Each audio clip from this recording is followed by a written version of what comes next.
and motivated me to come and spend this time with Todd was the extraordinary videos. I still am very interested to learn more and see more relating to these extraordinary videos. Because if indeed they are clearly some of the most astounding photos of Sasquatch in existence. And so well, this has been a fascinating visit, and I've been immensely impressed. I've been able to see for the first time some complete segments of Todd Standing's filming of Sasquatch in another area where he's worked on, and with him explaining the background, which is so important. And I'm firmly convinced that he has filmed Sasquatches, and that what he has portrayed in his documentary are indeed very close portraits, in fact, of the Sasquatch face.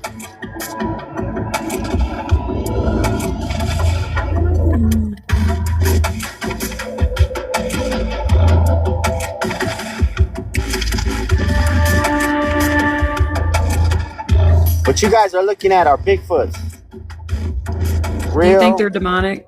Real live Bigfoots. I'll tell you right now. That looks like my cousin. Right. Well, of course, the thing that... So, what you all just saw was real Bigfoots. I'm gonna tell you right now.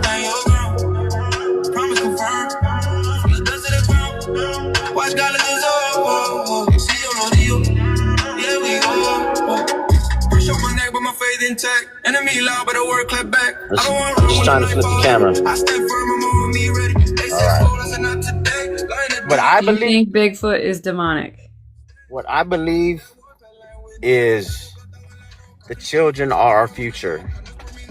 Teach them well and let them live their life, or something like that. And nobody got that song? No? All right. Yeah, I do. But I believe that Bigfoots are well, one, Bigfoots are physical. So you think they're here all the time? Oh, hold on.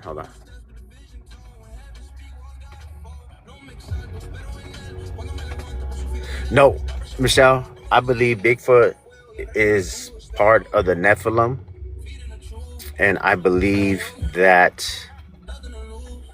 because of that,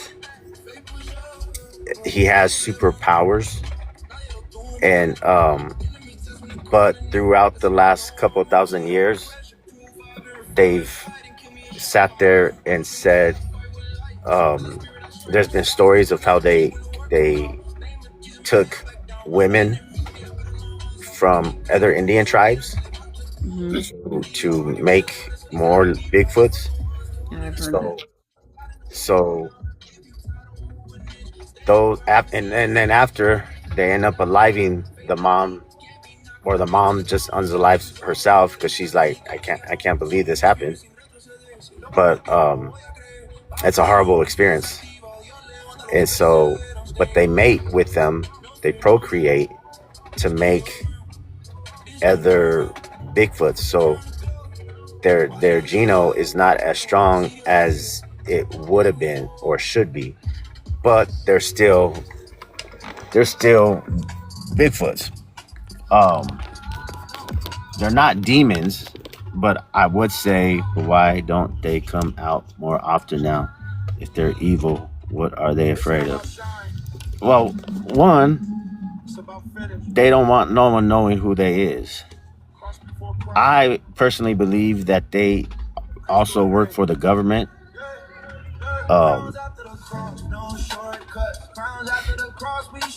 Because when you think the government's aware of what they are and where they're at? Oh yeah. That no doubt for that.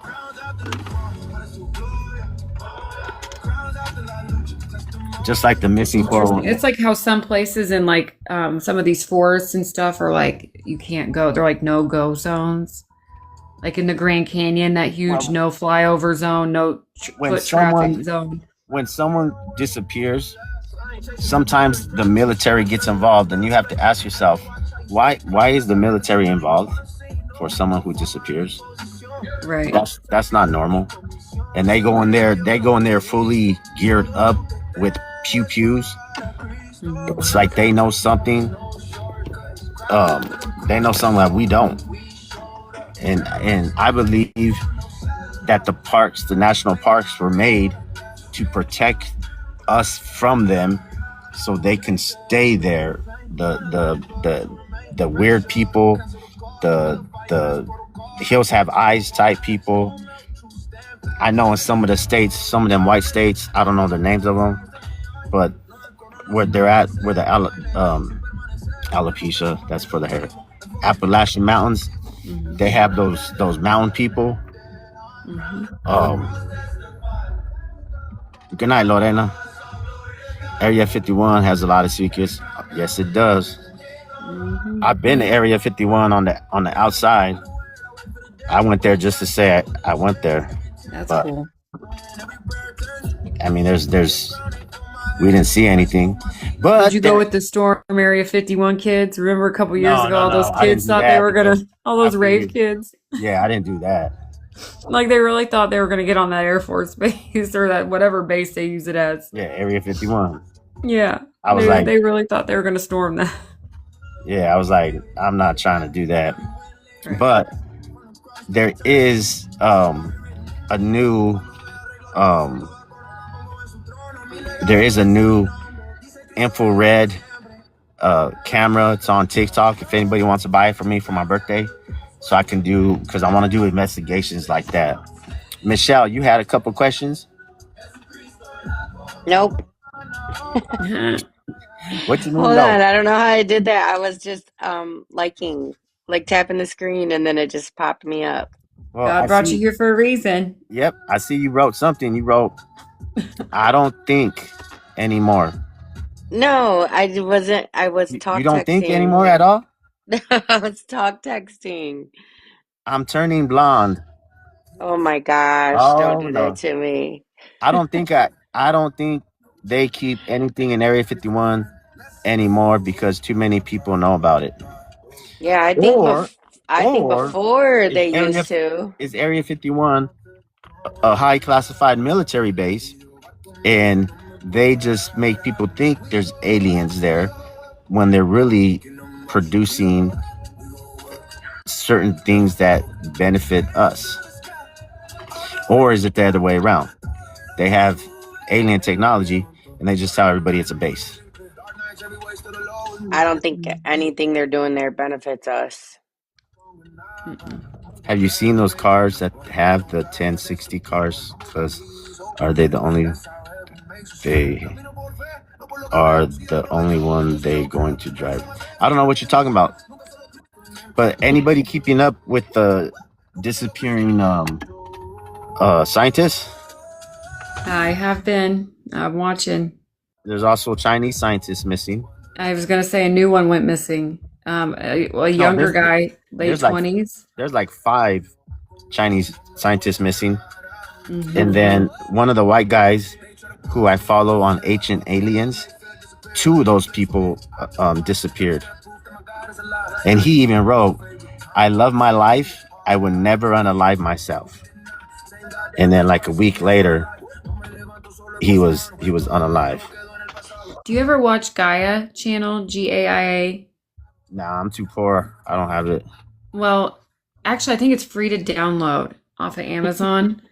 And there's a guy named Emery Smith that does a show on there, and he used to work at Area 51, so he claims, and he worked on top secret projects dissecting different foreign born, like not from this land or earth, persons, people, whatever you want to call them, entities. And his job was to dissect the body and take certain things for testing out. And he brings other scientists and people that want to come forward on the show and interviews them. And it's very interesting. There was a former misintelligence, and I said that right, officer that came on, and his job was to basically any information that came out that was leaked and that they knew was true and it was from a reliable leak, he was supposed to go into the news and counter it basically, and just to confuse people, drum up BS basically. And I just got this weird feeling. Lord, I pray that nobody starts pew-pewing, because you got a gang of people here, and they're DRINKING, and I know that they got pew-pews with them, and I just had this weird feeling come up on me. It's like I saw something, so I pray protection around me and my car. In the name of Jesus, Lord, I pray, amen. Amen. Amen. Get out of there. No, this is my spot. Like my mama used to say, nothing good happens after 9 p.m. Nothing good happens after midnight, girl. Right, even later. Nothing good happens after 5 p.m. No, she wanted me home at 9 p.m. though. Then you see it kind of collapse in on itself. I saw that. I want to show you guys something. Exactly a great description. I always call it the shining one, because Lucifer is referred to in this text, and when you see these things up close and when they're in full manifestation, the shining one, I always call it the shining. What do you believe the source of the phenomena is? Who's behind this? I mean, being an ancient text guy, I have a tendency, even as a young ufologist, I always call it the shining one, because that's how Lucifer is referred to in those texts. And when you see these things up close and when you're in full manifestation, the shining one is exactly a great description of it. It's brightness that you can't describe. That type of. There are crafts that are being seen everywhere. So where is this going? What is the end game here? What do you see happening, let's say, in the not too distant future? I think that if we have to go by ancient texts, what they're saying is going to happen. What do we have out there that could change the paradigm so much that it could have the church folk and the very elect leave the churches? Be deceived. Yeah, the last big paradigm shift was Jesus. Let's face it, he changed the whole operation. Right. It has to be something that big, even bigger. The only thing we have Hashtag sitting out FYP. there right now is the UFO alien stuff. My God, there's going to be a crop circle there tomorrow morning. Oh, wow. There's another one. Oh, my God. Oh, my God. Come here.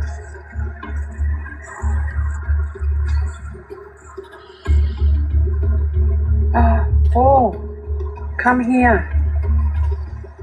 So guys like me are looking to that. When you're amongst that community, you think, hey, this stuff's going to pop any second. You step away from it a little bit and gain perspective. You realize it is happening, it is moving forward at a fast rate.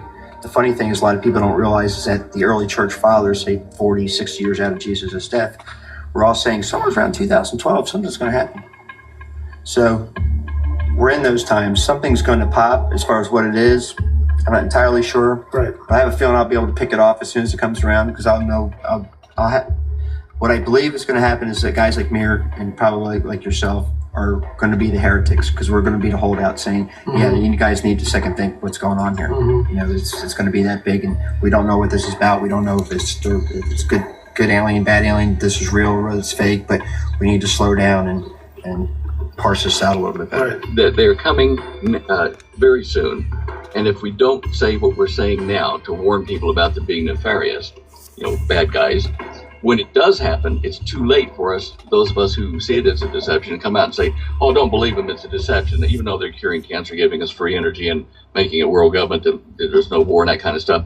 If you come out then, it's sour grapes. The official agenda is that they're trying to claim that they are our creators. They created us, now they're here to enhance us and help us go the next step level above and get us out of the mess that we're in.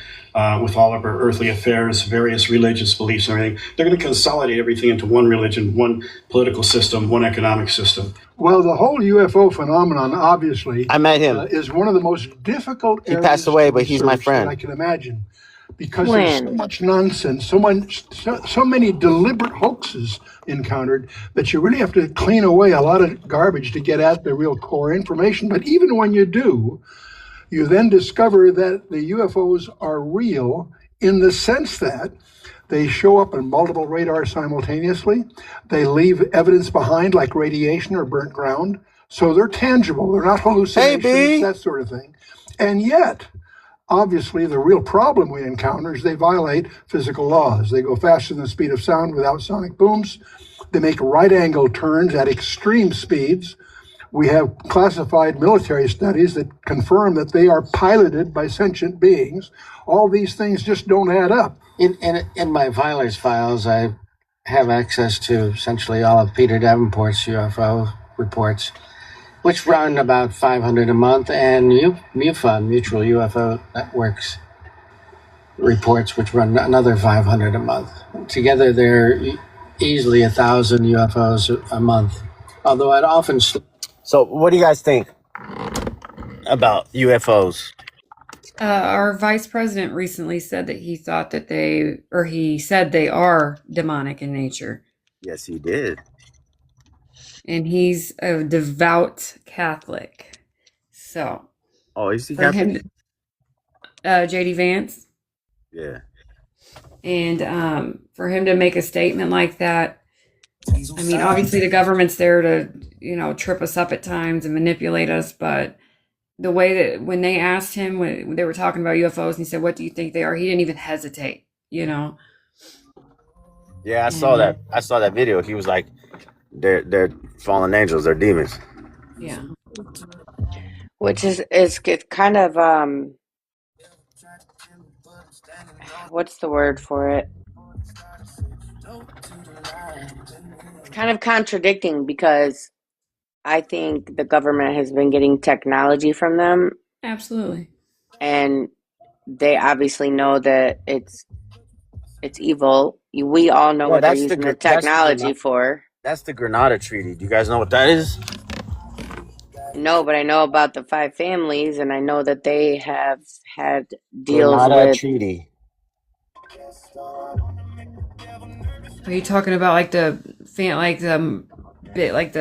wealthy families that are well known that deal with these people? Nope. I mean, they literally own everything, though. I mean, that's not what you're referring to. But all right, listen. During his Palm Springs vacation. F1. Dwight D. Eisenhower wasn't in his hotel room. He wasn't on the golf course. The Secret Service searched everywhere. He was just gone. The Associated Press reported President Eisenhower died tonight of a heart attack in Palm Springs. An emergency press conference was called. The president was alive and well. He chipped a tooth and was rushed to a local dentist. The story seemed believable enough, but reporters started asking questions. They couldn't find the dentist or his office, and no record of the visit. That's because the story was a lie. Eisenhower wasn't at the dentist. He was at Edwards Air Force Base for the most classified meeting in American history. Hey,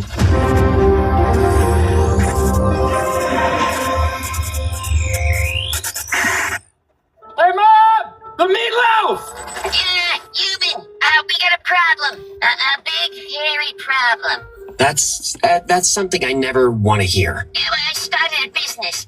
Beaver and Hump Investigations, private investigative. Rookie mistake. That one up for every PI derogatives. You delete the brokers. Delete gets... My next big... President had vanished for an entire evening. The Associated Press panicked and reported his death before I like that, Ray. a few minutes later. Hashtag FIP. The White House said he'd chipped a tooth and needed emergency dental work. Parkour. But Eisenhower wasn't at the dentist. He was at Edwards Air Force Base for a secret meeting. The base was on complete lockdown. Armed soldiers patrolled the perimeter with no name tape on their uniforms. No rank, no insignia. Anonymous guards protecting the most classified meeting in history.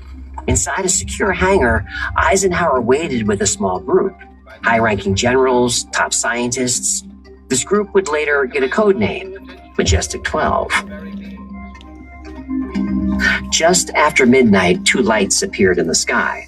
As they got closer, you could see their shapes. These weren't planes. They weren't helicopters. They were circular, made of a metal that looked like polished silver, perfectly smooth. No seams, no rivets, no doors or windows. They hovered for a moment and then settled onto the tarmac without making a sound. Then the doors opened. White light spilled out. The air around the craft shimmered with waves that looked like heat distortion, but the temperature actually dropped. Everyone in the hangar felt it. Ramps extended from the vessels. The men watching were nervous, though they tried to hide it. Still, they could hear their own heartbeats. They were breathing fast. Then they saw movement in the light. Beings emerged. They looked almost human, but weren't. Tall and thin with pale skin and long blonde hair. They wore simple silver suits. The military gave them a name, the Nordics. The Nordics didn't speak, but everyone could hear them, not through their ears, through their minds. Telepathic communication felt overwhelming at first. The human mind isn't used to it. It took a few seconds for the men to adjust, but they did. The Nordics came to make an offer. They would provide technology beyond human imagination, unlimited clean energy, the end of disease. The human lifespan would exceed 300 years. They would guide humanity into a golden age without poverty, war, or suffering. But they wanted something in exchange. To the Nordics, it was a small price for turning Earth into a paradise. All they wanted was all nuclear weapons dismantled. The Nordics said humanity was like a child playing with a loaded gun. Nuclear weapons would destroy us. It was just a matter of time. But the Nordics had another message, a warning. They said another alien race was already here, a species that fed on developing worlds like parasites. The Nordics urged Eisenhower to stay away from them. This other race would also offer technology, advanced propulsion, anti-gravity, unlimited energy. But they would offer something the Nordics wouldn't: weapons. The other aliens would allow America to keep its nuclear arsenal, and all the advanced technologies would be presented as gifts. Eisenhower didn't know that the price for these gifts would be much higher than disarming. He also didn't know the gifts were a trap.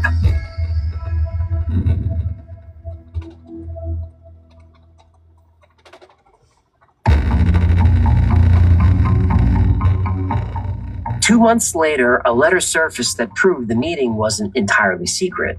Gerald Blight, a writer and researcher, wrote about what he saw at Edwards Air Force Base. Extreme security measures were in place. We were finally allowed to enter the restricted section after about 6 hours, in which we were checked on every possible item, event, incident, and aspect of our personal and public life. When they were finally allowed inside, what they saw was beyond anything they could have imagined.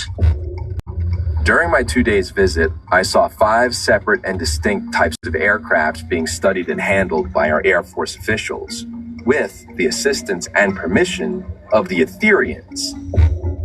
The Etherians were apparently one of many alien races working alongside the U.S. military, but not everyone was taking this revelation well. I have never seen so many human beings in a state of complete collapse and confusion, as they realized that their own world had ended with such finality. The reality of the other plane aeroforms is now removed from the realms of speculation and made a rather painful part of the consciousness of every responsible scientific and political group.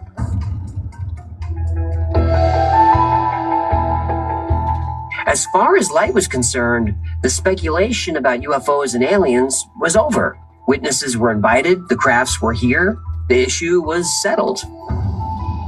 I have no words to express my reactions. It has finally happened. It is now a matter of history. President Eisenhower will go directly to the people via radio and television. From what I could gather, an official statement to the country is being prepared for delivery about the middle of May. The announcement never came. The public was told nothing. Light wasn't the only civilian there. The delegation included people with serious credentials. Dr. Edwin Norris had been Truman's chief economic advisor. Franklin Allen worked for the Hearst newspaper empire. Cardinal McIntyre represented the Catholic Church. These weren't UFO enthusiasts or conspiracy theorists.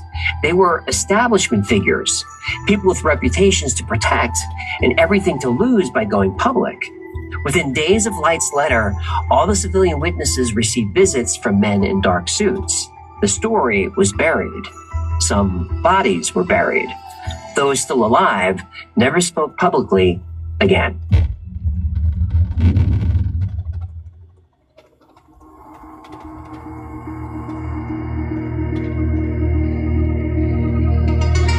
The second alien race arrived just as the Nordics predicted. Their craft was different. Not silver or shimmering, dull gray metal that absorbed light like a stealth aircraft. Where the Nordic vessels looked peaceful, this new craft was menacing. It looked powerful. The witnesses understood immediately. This ship was built for war. No ramp extended, no beings emerged, but like the Nordics, the men could hear voices in their minds. Where the Nordics were warm and engaging, these new voices were cold and clinical. This wasn't a visit, this was a transaction. A voice invited Eisenhower and his team aboard. The men glanced at each other. The voice repeated the invitation. This time it sounded more like a command. Inside, the first thing they noticed was the disorienting silence. Sounds were absorbed like in a vacuum, and there was a pulsating hum. You couldn't hear it, but you can feel it reverberating throughout your body. The air was thin and cold. There was the smell of ozone and copper. There was also a faint smell of something organic, algae maybe, or moss. Like the exterior, the interior was seamless. No bolts or rivets, no panel seams.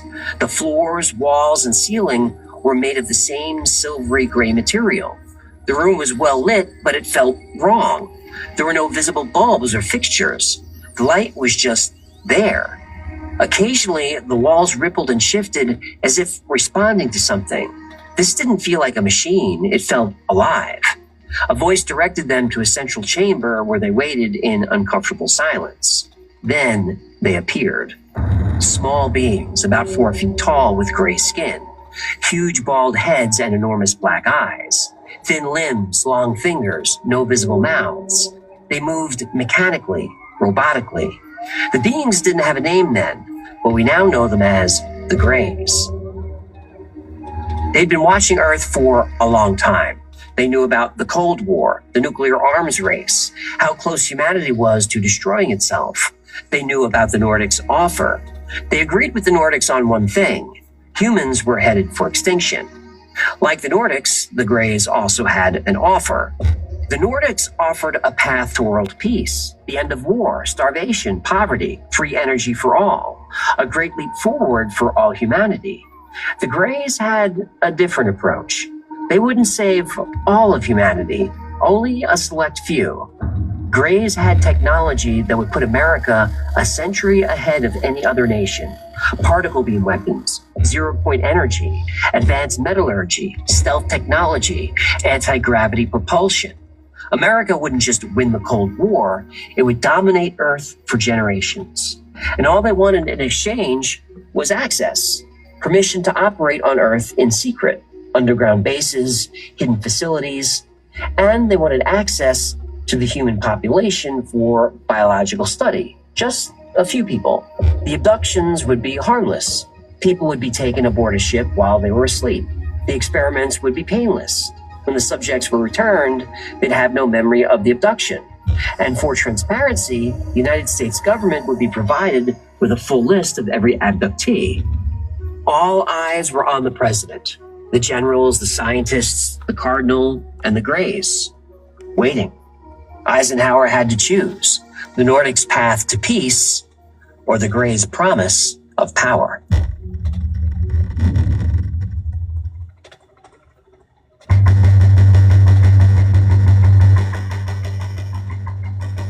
The two alien races had made their offers. The Nordics promised peace through disarming.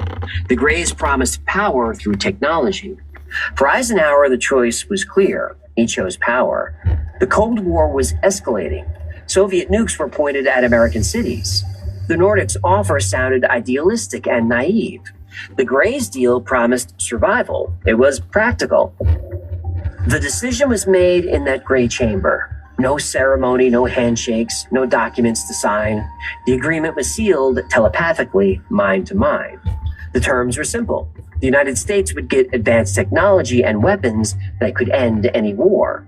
The Greys would provide blueprints, materials, knowledge, and even assist human engineers. In return, the Greys could operate on Earth in secret. They were given federal land to build their own bases, deep underground, hidden from the public, hidden from Congress, hidden from future presidents, hidden from everyone except Majestic 12. The work began immediately. The Greys brought massive tunneling machines that could melt solid rock into glass. They moved silently beneath the New Mexico desert, Nevada, and Colorado. They left no trace on the surface. The tunnels went thousands of feet underground, level after level carved into the rock. Each level had a specific purpose. The upper levels were for human personnel. The middle levels were for joint operations. The lower levels were restricted, Greys only. In the mountains near Dulce, New Mexico, construction began in what would become the most classified facility on Earth. 7 levels Put in the chat. Each I level love more New restricted Mexico. than the last. Level 7 was so classified that even the construction workers didn't know what they were building. The abductions also started immediately. People vanished from their cars on deserted highways, from their beds in the middle of the night. Thank you, Heather. The list of names began to arrive to Majestic 12. You need prayer, Heather, don't you? The numbers didn't add up. Reports There's suggested something that for heavy every on you. name on the list, 10 more people went missing. And the few abductees who remembered the experience didn't describe harmless exams. They described terrifying, painful procedures. The Greys had lied, but Majestic 12 had no way to stop them without revealing the entire program. But there were witnesses who had no interest in money or power, and they decided to expose the truth.